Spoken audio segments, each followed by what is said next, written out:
Solution is the best में आपका स्वागत है। आज मैं आपके साथ डिस्कस करने वाली हूँ BA program 6 semester understanding globalization का ये सब्जेक्ट है। इससे पहले मैंने यूनिट 1 कवर करवा दिया था, जिसमें मैंने आपको बताया था उसके आयामों के बारे में और वैश्वीकरण को लेकर काफ़ी लोगों के बीच में मतभेद थे। कुछ लोग मानते थे उन्हें कि वैश्वीकरण से फ़ायदा है और कुछ लोग मानते थे कि वैश्वीकरण से नुकसान है। तो एक क्वेश्चन मैंने वो कवर करवाया था और दूसरा क्वेश्चन मैंने आपको कवर करवाया था इसके विभिन्न आयामों के बारे में और उसके किस प्रकार से उसके प्रभाव पड़े हैं पूरे देश में, पूरे वर्ल्ड में। तो वो मैंने आपको पूरा यूनिट 1 में कवर करवा दिया। अगर एग्ज़ाम में पूछा जाए तो आप उसे ईजिली लिख सकते हैं एग्ज़ाम्स में।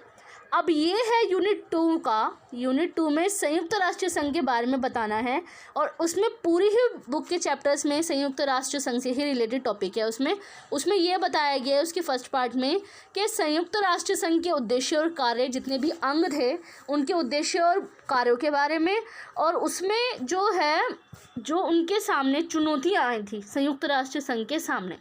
तो संयुक्त राष्ट्र संघ के सामने जितनी भी चुनौतियां आई थी उनको पूरा करने के लिए क्या क्या कदम उठाए थे संयुक्त राष्ट्र संघ ने, और ये इसकी स्थापना क्यों की गई थी, वो मैं आपके साथ आज डिस्कस करने वाली हूँ। अगर आप मेरे चैनल पे नए हैं तो मेरे चैनल को सब्सक्राइब कर दीजिए और बेल आइकन को प्रेस कर दीजिए ताकि इससे रिलेटेड जो इंपॉर्टेंट क्वेश्चन है मैं आपको प्रोवाइड करवा सकूँ। तो चलिए वीडियो को स्टार्ट करते हैं। संयुक्त राष्ट्र संघ है ना, उसकी स्थापना हुई थी 1945 में, 24 अक्टूबर 1945 में। इसका उद्देश्य यही था, इसकी स्थापना का उद्देश्य यही था कि जो द्वितीय विश्व युद्ध हुआ था ना, तो उसके अलावा दोबारा से कोई विश्व युद्ध ना हो, इसीलिए इसकी स्थापना की गई थी। क्योंकि ऐसा हुआ था ना कि जब प्रथम विश्व युद्ध हुआ था उसके बाद लीग ऑफ नेशंस की, यूएन की स्थापना की गई थी संयुक्त राष्ट्र की, लेकिन वो असफल रहा था, जिसके बिहाफ पर जो है द्वितीय विश्व युद्ध हुआ था। तो द्वितीय विश्व युद्ध में जो है विश्व शांति बनाए रखने के लिए संयुक्त राष्ट्र संघ की स्थापना की गई थी 24 अक्टूबर 1945 में, 2000 नहीं 1945 में। तो इसके अलावा जो है 50 प्रतिनिधियों ने सैन फ्रांसिस्को जगह पर उन्होंने हस्ताक्षर किए थे 50 देशों ने, और ये उसकी स्थापना की गई थी संयुक्त राष्ट्र संघ की। और उनका मानना ये था कि उन्होंने ये इस बिहाफ पर इसकी स्थापना की थी ताकि विश्व शांति बनाई जा सके। तो उसके अलावा जो है उन्होंने चार्टर पर हस्ताक्षर किए थे। तो उसी चार्टर के अनुसार ही संयुक्त राष्ट्र संघ ने कुछ उनके मुख्य उद्देश्य बन गए थे। तो पहला उद्देश्य इसमें यह बताया गया है कि सामूहिक व्यवस्था द्वारा अंतर्राष्ट्रीय शांति एवं सुरक्षा कायम रखना और आक्रामक प्रवृत्तियों को नियंत्रण में रखना। सबसे पहला पॉइंट इसमें यही है कि सामूहिक व्यवस्था द्वारा जो है, सामूहिक व्यवस्था क्या होती है कि जो संयुक्त राष्ट्र संघ में जितने भी सदस्य हैं सब लोग आपस में मिलजुल के काम करते हैं। कोई भी कानून बनाना होता है तो वो चीज़ उसमें इन्वॉल्व होती है। अंतर्राष्ट्रीय शांति और सुरक्षा कायम रखना इसका उद्देश्य है। और आक्रामक प्रवृत्तियाँ होती है एक तरीके से जो लड़ाई झगड़े उत्पन्न ना हो, किसी दो आक्रामक देशों के बीच में कोई वाद विवाद उत्पन्न ना हो, तो उसको कंट्रोल में रखना इनका उद्देश्य है। और दूसरा पॉइंट है अंतर्राष्ट्रीय विवादों का शांतिपूर्ण समाधान करना। जो इंटरनेशनल लेवल पर जो लड़ाई झगड़े होते हैं, जो वाद विवाद होते हैं किसी भी चीज़ को लेकर देशों के बीच में देखे गए हैं, तभी तो द्वितीय विश्व युद्ध हुआ था, तो उसको कंट्रोल में रखना और शांतिपूर्वक उसका समाधान करना इनका उद्देश्य बन गया था। और तीसरा है राष्ट्रों के आत्मनिर्णय और उपनिवेशवाद विघटन की प्रक्रिया को गति देना।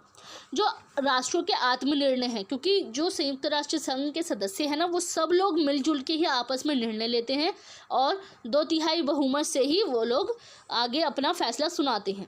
तो इसके कुछ अंग थे जो उनके अलग अलग प्रमुख कार्य भी उसमें बताए गए हैं। आगे मैं आपको बताऊंगी इसमें क्या क्या टॉपिक्स है। और जो उपनिवेशवाद विघटन की प्रक्रिया जो है, उपनिवेशवाद को खत्म करने की प्रगति को भी ये जो है प्रक्रिया को गति प्रदान करना इनका उद्देश्य था। चौथा उद्देश्य इसमें यह था कि अंतर्राष्ट्रीय आर्थिक, सामाजिक, सांस्कृतिक और मानवीय समस्याओं को सुलझाना और मानव अधिकारों और मौलिक स्वतंत्रता के सम्मान को बढ़ावा देना। कि मौलिक स्वतंत्रता जो है उसको सम्मान देना और जो मानव अधिकार हैं उस पर बल देना इनका उद्देश्य था।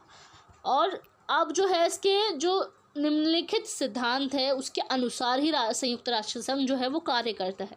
सबसे पहला पॉइंट है इस संघ का आधार जो है प्रभुता, संपन्न और समानता का सिद्धांत है। जो इस संघ का आधार क्या है? समानता, कि सभी लोग समान हैं। इस जो संयुक्त राष्ट्र संघ है इसमें इन्वॉल्व होने वाले जितने भी सदस्य हैं, जितने भी मेंबर्स अगर इसमें इन्वॉल्व होते हैं तो उनमें समान रूप से इनके फैसले लिए जाते हैं। इसमें, और सभी सदस्य अपने उन सब दायित्वों की ईमानदारी के साथ निभाएंगे जिन्हें उन्हें वर्तमान चार्टर के अनुसार स्वीकृति प्रदान की गई है। जो चार्टर में जितनी भी चीज़ें दे रखी हैं उसी के अकॉर्डिंग जो है उनको वर्क करना पड़ेगा, और जो ईमानदारी, और ये एक्सपेक्ट भी की जाती है सभी सदस्यों से कि वो ईमानदारी से के साथ उन दायित्वों को निभाएंगे। अगर वो जिन्होंने जो हस्ताक्षर किए हैं उन चार्टर में जितनी भी पॉइंट्स लिखे गए थे, जितने भी रूल्स बनाए गए थे, उनके अकॉर्डिंग ही वो लोग वर्क करते हैं। थर्ड पॉइंट है, सभी सदस्य अपने अंतर्राष्ट्रीय विवादों को शांतिपूर्वक ढंग से इस प्रकार तय करेंगे कि विश्व की सुरक्षा, शांति और न्याय संकट में ना पड़े। जो भी इनकी वाद विवाद हैं, जितनी भी अंतर्राष्ट्रीय लेवल पर जितने भी वाद विवाद हैं, उनको शांतिपूर्वक ढंग से जो है उसको तय करेंगे, शांतिपूर्वक तरीके से उनको सुलझाएंगे, ताकि जो विश्व शांति है और न्याय संकट है उसमें वो संकट में ना पड़े। इसमें नेक्स्ट पॉइंट इसमें बताया गया है, सभी सदस्य अपने अंतर्राष्ट्रीय विवादों में किसी राष्ट्र की अखंडता के विरुद्ध ना तो धमकी देंगे और ना बल का प्रयोग करेंगे, और कोई भी ऐसा काम नहीं करेंगे कि संयुक्त राष्ट्र संघ के प्रयोजनाओं के विरुद्ध हो। कि संयुक्त राष्ट्र संघ के थ्रू जितनी भी सदस्य उसमें इन्वॉल्व होते हैं उनको कुछ रूल्स एंड रेगुलेशंस को फॉलो करने की ज़रूरत होती है। तो उन्होंने यही कहा था, वो किसी भी छोटे वर्ग को, जितने भी छोटे छोटे देश हैं उन पर आक्रमणकारी वर्क नहीं करेंगे, उनको ना ही वो धमकी देंगे और ना ही बल का प्रयोग करेंगे, अपनी पावर का मिसयूज़ करेंगे, और ऐसा कोई भी काम नहीं करेंगे कि जिससे संयुक्त राष्ट्र संघ में जितनी भी रूल्स एंड रेगुलेशंस बनाए गए हैं उनके अपोजिट हो, उनके विरुद्ध चला जाए। नेक्स्ट इसमें बताया गया है कि वर्तमान चार्टर में जो कहा गया है उसे संयुक्त राष्ट्र संघ किसी भी राज्य को उन मामलों में हस्तक्षेप करने का अधिकारी नहीं होगा जो निश्चित रूप से उन राज्यों के क्षेत्राधिकार में आते हों।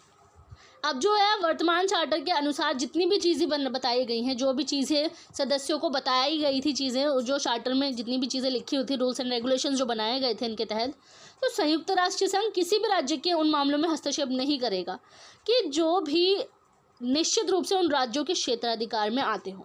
जैसे कि सदस्य राष्ट्र वगैरह होते हैं, उनके क्षेत्राधिकार में जो भी मामले आते हैं उसमें संयुक्त राष्ट्र संघ हस्तक्षेप नहीं करेगा। अब किसी की भी पर्सनल लाइफ होती है, पर्सनल लाइफ में इंटरफेयर करने का हक राज्य को नहीं होता।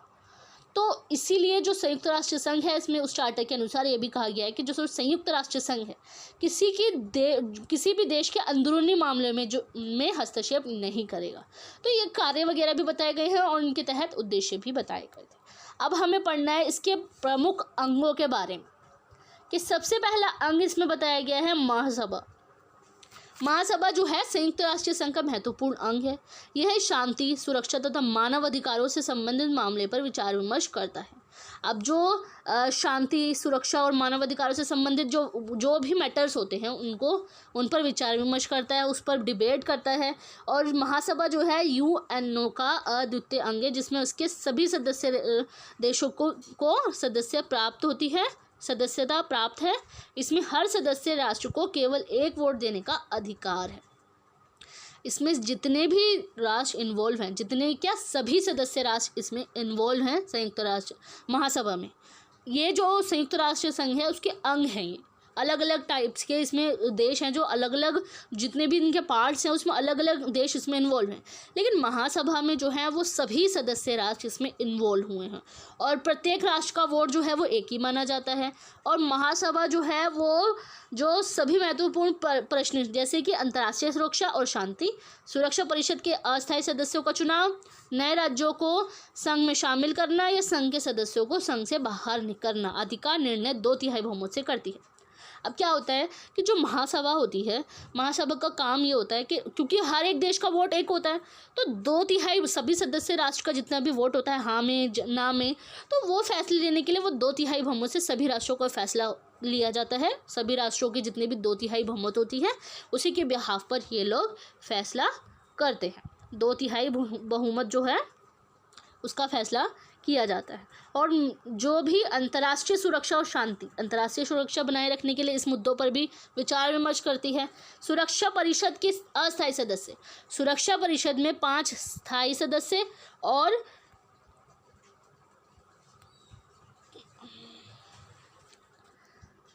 जो अस्थायी सदस्य होते हैं, अस्थायी सदस्य 10 होते हैं सुरक्षा परिषद में, तो उनका चुनाव किया जाता है क्योंकि वो परमानेंट नहीं होते हैं। स्थायी सदस्य क्या होते हैं कि वो परमानेंट सदस्य होते हैं।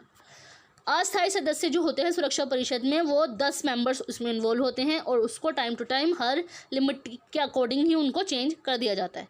तो उन्हीं अस्थायी सदस्यों का चुनाव कौन करता है? महासभा करती है। ऐसे मुद्दों पर ये विचार विमर्श करती है और जो महत्वपूर्ण प्रश्नों को छोड़कर अन्य सभी मामलों का निर्णय जो है महासभा लेती है। और इसकी जो बैठक होती है वर्ष में एक बार होती है।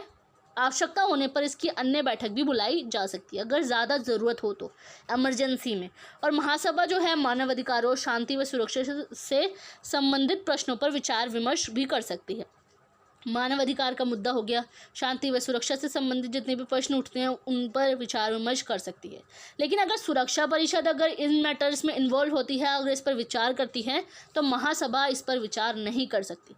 सबसे पावरफुल जो है सुरक्षा परिषद होती है, सुरक्षा परिषद के अगेंस्ट जो है महासभा नहीं जा सकती। और जो महासभा है वो सुरक्षा परिषद के साथ मिलकर अंतर्राष्ट्रीय न्यायालय के न्यायाधीशों को चुनती है। जो महासभा है वो हेल्प करती है किसकी? सुरक्षा परिषद के। वो उनका काम क्या होता है कि अंतर्राष्ट्रीय न्यायालय, इंटरनेशनल जो कोर्ट होता है, उनके जजेस को चुनने का काम इनका होता है, महासभा का और सुरक्षा परिषद का।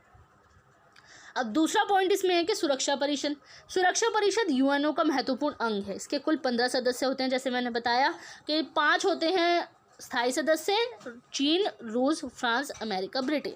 इसको याद करने का सबसे बेस्ट तरीका है ए से अमेरिका, बी से ब्रिटेन, सी से चाइना, एफ से फ्रांस और आर से रूस। ABCFR ऐसे आप याद रखेंगे तो आपको याद हो जाएगा कि स्थायी सदस्य कौन से थे। और इसमें 10 राष्ट्र जो थे वो गैर स्थायी सदस्य थे, अस्थायी सदस्य जिसे बोलते हैं, जिनको 2 वर्ष की अवधि के लिए ही उनको चुना जाता है और 2 वर्ष के बाद उनको चेंज कर दिया जाता है। वो टेम्पररी होते हैं।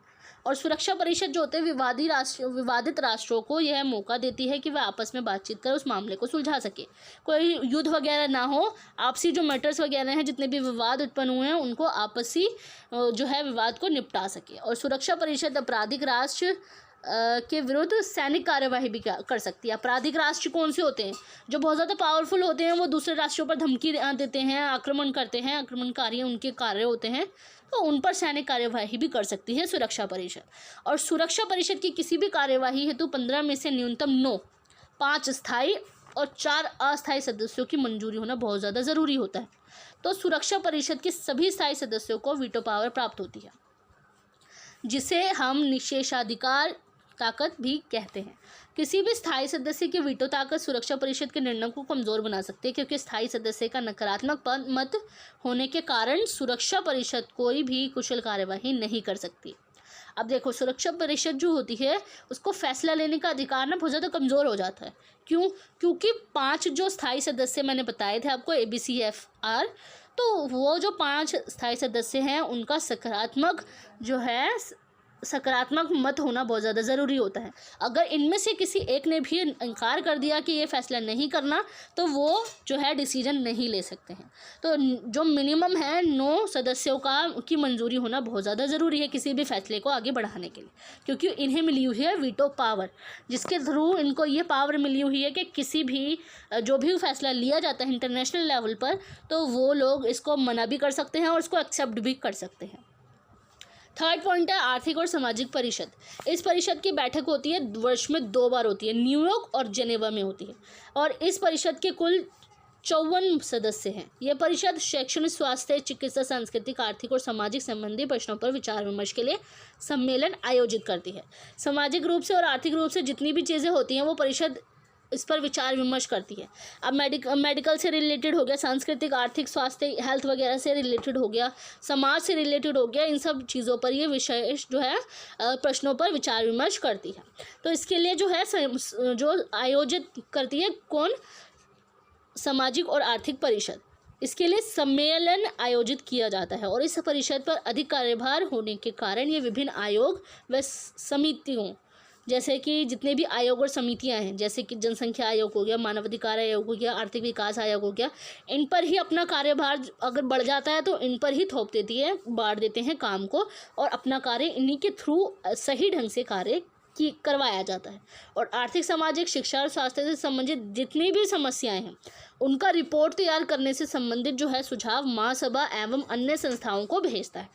अब ये जितनी भी रिपोर्ट वगैरह तैयार की जाती है उससे संबंधित सुझाव जितनी भी होते हैं वो महासभा और अन्य संस्थाओं को भेजता है। अब नेक्स्ट टॉपिक है इसमें अंतर्राष्ट्रीय न्यायालय। अंतर्राष्ट्रीय झगड़ों को सुलझाने के लिए नीदरलैंड के एक नगर हैग में एक अंतर्राष्ट्रीय न्यायालय की स्थापना की गई थी।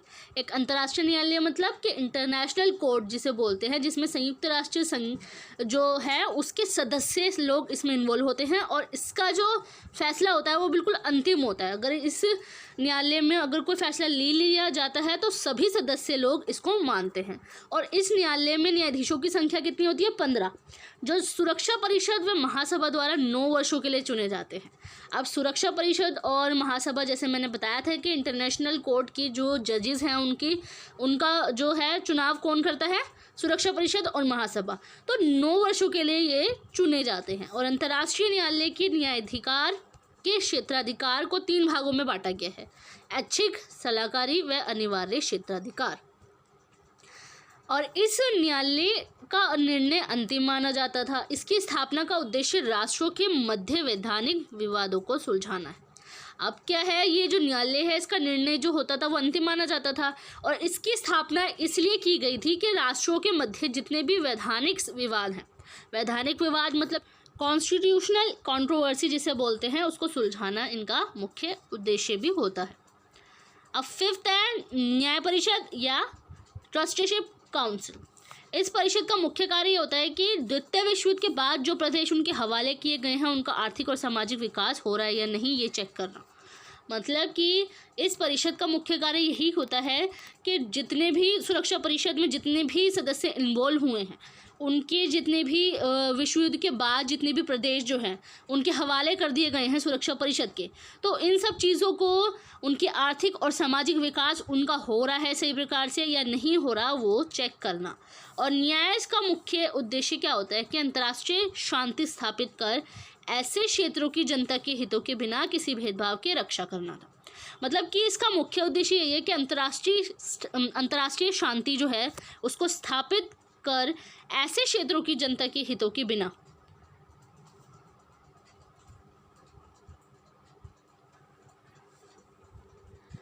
किसी भेदभाव के रक्षा करना था।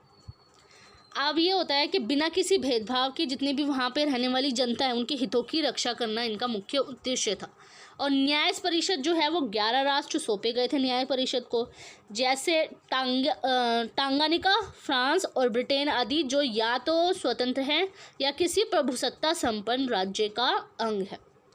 कि प्रभुसत्ता संपन्न राज्य जो होते हैं, प्रभुसत्ता होता है एक प्रकार से जो बहुत ज़्यादा पावरफुल होता है, बहुत ज़्यादा हर चीज़ में बिल्कुल डेवलप्ड होते हैं, तो उनका हर जगह जो सत्ता है पूरी तरीके से उनका प्रभुत्व स्थापित रहता है। तो ऐसे राज्य का एक प्रकार से अंग है। ऐसे 11 राष्ट्र इसमें सौंपे गए थे किनको? न्याय परिषद को। सन 1994 में नवंबर को न्याय परिषद को स्थगित कर दिया था क्योंकि इसके पास कोई कार्य नहीं बचा था। ऐसा हुआ था जब इनका मुख्य उद्देश्य क्या था कि जो न्याय परिषद में जितने भी राष्ट्र आए हैं उनकी आर्थिक और सामाजिक विकास चेक करना कि हो रहा है कि नहीं हो रहा, और राज्य का जो अंग है उन पर ऐसे राष्ट्र जो सौंपे गए थे उनकी रक्षा करना भी इनका काम था। तो लेकिन बाद में जब जो सन 1994 में इसका जो है परिषद को स्थगित कर दिया गया था, ख़त्म कर दिया गया था पूरी तरीके से, क्योंकि इसके पास कोई कार्य ही नहीं बचा था कि वो आगे कुछ करे भी, इसीलिए इसको पूरी तरीके से स्थगित कर दिया गया था। 6th है सचिवालय। अब सचिवालय जो है संयुक्त राष्ट्र संघ का प्रशासनिक अंग कहलाता है। प्रशासनिक अंग जिसे बोलते हैं जो कानूनी रूप में जो काम वगैरह करते हैं, कानून वगैरह का लेकर जो भी वर्क होता है वो प्रशासनिक वर्क ही होते हैं, उसमें काम होते हैं प्रशासनिक। और सचिवालय का मुख्य अधिकारी कौन होता है? महासचिव, जो सुरक्षा परिषद की सिफारिश पर महासभा द्वारा नियुक्त किया जाता है। ये साल ये 5 साल के लिए कार्यरत होते हैं। राष्ट्रीय संघ के अनुसार महासचिव संगठन के आदर्शों का प्रतीक तथा दुनिया के सभी लोगों, विशेष रूप से गरीबों और कमज़ोर वर्ग के लोगों के लिए एक वकील के रूप में इन्हें देखा गया है। सचिवालय जो होते हैं एक प्रकार से एडवोकेट के रूप में इन्हें देखा जाता है, जो संयुक्त राष्ट्र संघ का प्रशासनिक अंग है। ये प्रशासनिक अंग ऐसे ही होता है क्योंकि जो जजेस होते हैं उनके जितने भी केसेस वगैरह उसमें जाते हैं वो वकील के थ्रू ही जो होता है वो सामने पेश किए जाते हैं, दलीलें वगैरह, और उसके बाद ही जो जज वगैरह होते हैं फैसला देते हैं। तो सुरक्षा परिषद की सिफारिश के बाद ही महासभा द्वारा नियुक्त किया जाता है ऐसा सचिवालय। और जो है ये 5 साल के लिए जो होते हैं ये वर्क करते हैं। और राष्ट्रीय संघ के अनुसार ये होता है कि महासचिव जो होते हैं वो संगठन के आदर्शों का प्रतीक होते हैं, और दुनिया के जितने भी लोग हैं, खास करके जो गरीब लोग हैं और जो नीचे तबके के लोग हैं, कमज़ोर वर्ग के लोग हैं, उनके लिए एक वकील का काम ये करते हैं।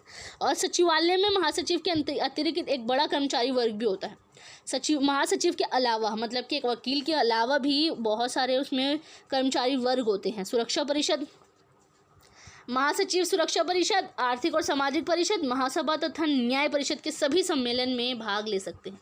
जो न्याय परिषद के जितने भी सम्मेलन हैं वो सब हैं जो वो भाग ले सकते हैं। सभी सम्मेलन जितने भी होते हैं न्याय परिषद द्वारा जितने भी सम्मेलन आयोजित किए जाते हैं वो सब उसमें भाग ले सकते हैं।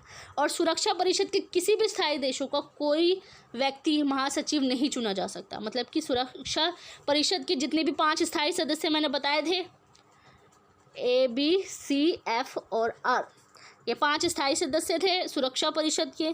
तो ये लोग जो है महासचिव नहीं चुन सकते थे, और अंतर्राष्ट्रीय सिविल सेवकों के रूप में वे संयुक्त राष्ट्र संघ के लिए हर काम को अंजाम देते हैं। जो सिविल सर्विस आप लोग जानते होंगे, सिविल सेवक जो होते हैं जो उनके रूप में वो संयुक्त राष्ट्र संघ के लिए हर काम को वो अंजाम देते हैं, जो होते हैं महासचिव जो होते हैं। तो ये पूरे अंग बताए हैं मैंने इसमें, कि इसमें मैंने आपको ये भी बताया कि जो संयुक्त राष्ट्र संघ है